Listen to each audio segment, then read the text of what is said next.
Hey folks, it's me, Rusty, aka the RusWJ. Wow.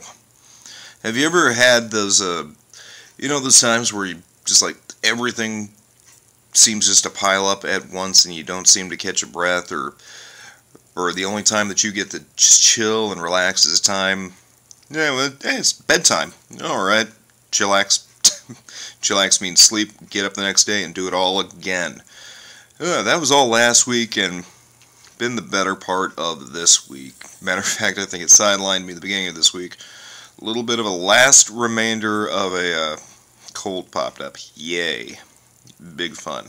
All the running around had to do in the weather we had over the past week, or this past weekend, where it was just rainy and cold and it's kind of nasty getting... You're in the rain, doing shit, and then you're back into a warm vehicle, back out, into a warm building, in, out, in, out, in, out. You get where this is going. Yeah, I felt like, by the time Monday came along, I felt like doggy shit. It was not a pretty sight. And, still kind of sticking with me. I should give up the smoking, but that'd just be too easy. Alright, so yeah, it's been hectic, it's been long, it's been rough. And I've barely managed to have a chance to flip through my comics.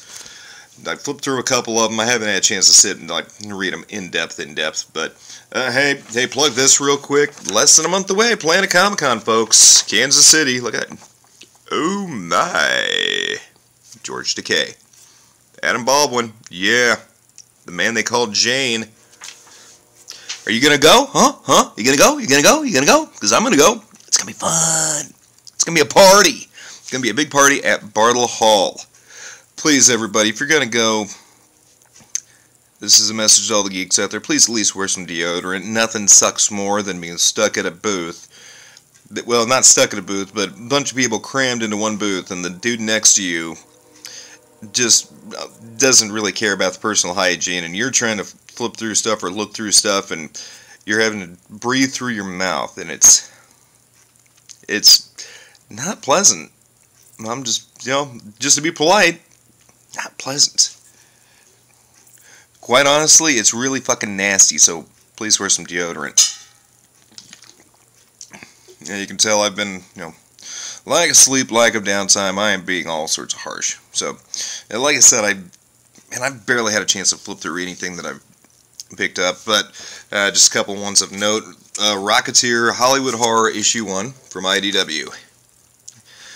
Yeah, I love Rocketeer, one of my favorites, not afraid to say it, but kind of an interesting one here because we've got obviously takes place in the 1940s, we've got a character in Hollywood, there's a character popping up named Dahlia, a couple characters, Nick and Nora Charles. If you don't know who Nick and Nora Charles are, they're kind of like the elongated man and his wife back in the 30s, but the dude doesn't stretch. They just run around and solve mysteries.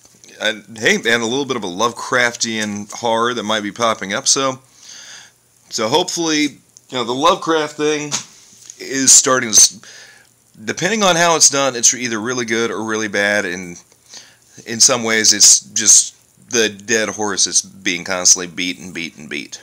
So it's IDW, it's Rocketeer. I've got high hopes for it. I'll look at it a little bit more when I've got more downtime and I'm not doing things like this. Other one picked up, first issue of the big crossover that's going to happen right now, Age of Ultron, where Ultron, one of the big baddies, if not the big baddie of the Avengers, is popping up. And it's taking place in a future time, and it looks like he's taken over, and Hawkeye, Clint Barton, going to rescue Spider-Man, which is kind of weird. I did notice this when I was reading it, when I was flipping through it, that right now we're dealing with this stupid Superior Spider-Man bullshit with Doc Ock's brain being in Parker's body, and Parker's trying to, get out. I at least know that much. But the way that Spider-Man's talking in this really alludes to, okay, did they write this before they did the whole Spider-Man thing, before it was going to come to light? Or is there something happening here we don't know, where things are gonna flip sooner rather than later? Or how far in the future is this, where Peter Parker's finally gotten his body back from Dr. Octopus, and then we're done dealing with another one of the death of a superhero, death of a comic book character, bull mess that they put us through every few years, when we know, oh hey, well, they're gonna bring him back. That kind of stuff makes me tired too. Well, that is pretty much it. And hey, at least on the upside, I've got a new set of wheels that, well, hey, it's a good set of wheels. I'm happy, I dig it. A couple little quirks here and there, but what vehicle doesn't have a couple little quirks here and there? Other than that, you know, upcoming things, obviously Planet Comicon, the Bad Religion show coming up. The week right after that, looking really forward to that. They just added an opener band called The Bronx. Got a chance to listen to them, and those guys are fucking smoking dynamite good. I'm really excited to see them. And I'm excited to see Bad Religion, one of my favorite bands of all time, headlining a place that I've always wanted to see them headline, the Granada Theater in Lawrence, Kansas. Other than that, it's just me trying to keep my head above water. And, hell, looking forward to springtime, looking forward to not bundling my ass up anytime when I have to go out to work in the morning. Looking forward to baseball season. Go Royals. We'll have a good year, I know it. And just looking forward to, when shit finally calms down. So, well, that is it. I will talk to you folks later. Stay geek strong, stay geek proud. I'm going to go collapse some pathetic heap. Laters.